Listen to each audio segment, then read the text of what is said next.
everyone! My name is Rocky and for today's video is tuturuan ko kayo kung paano magbayad ng SSS loan nyo using GCash account. And to do this, of course, dapat meron kang SSS online account at meron kang GCash account. Kung wala ka pa, mag-create ka lang ng account sa SSS at GCash and then you can start paying yung SSS loan mo or yung contributions mo using GCash. Just remember na kung working ka in a traditional setup or isa kang normal na empleyado sa Pilipinas, then hindi ito applicable sa'yo. This will only applicable dun sa mga taong katulad ko na isang freelancer at merong existing loan, so magbabayad ako voluntarily. Or kung recently nag-resign ka, wala kang trabaho pero nagkataon na meron ka pang existing or natitirang utang sa SSS na kailangan pa nating bayaran, then ito ay para sa iyo. So, watch until the end of the video. To pay using GCash, maglagin ka sa SSS and then click mo tong PRN and then loans. Tapos makikita mo dyan yung information ng loans mo. So, meron din yung PRN and then the loan account number. Tapos, nandyan din yung amount to be paid. Yan yung mga information na kailangan mo sa pagbabayad ng GCash. Once you have the information dun sa PRN, tsaka dun sa loan number, and then the amount that you will need to pay, then magbabayad na tayo using GCash account. So, to pay using GCash, once you log in, click mo lang tong bills.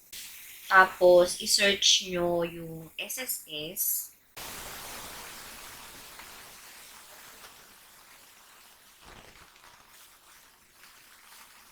And then, click nyo yung SSS loans. Tapos, enter nyo lang lahat ng information needed. Like yung PRN, account number. Tapos, yung payer type is individual. Tapos, yung country, of course, is Philippines. And then, yung email address is optional. Pero, lagi kong ini-enter yung email address ko para meron din akong proof of payment sa email. And then, protect your bills now. Pwede mong i-click yan, pero ako hindi ko na i-click. Then, click next.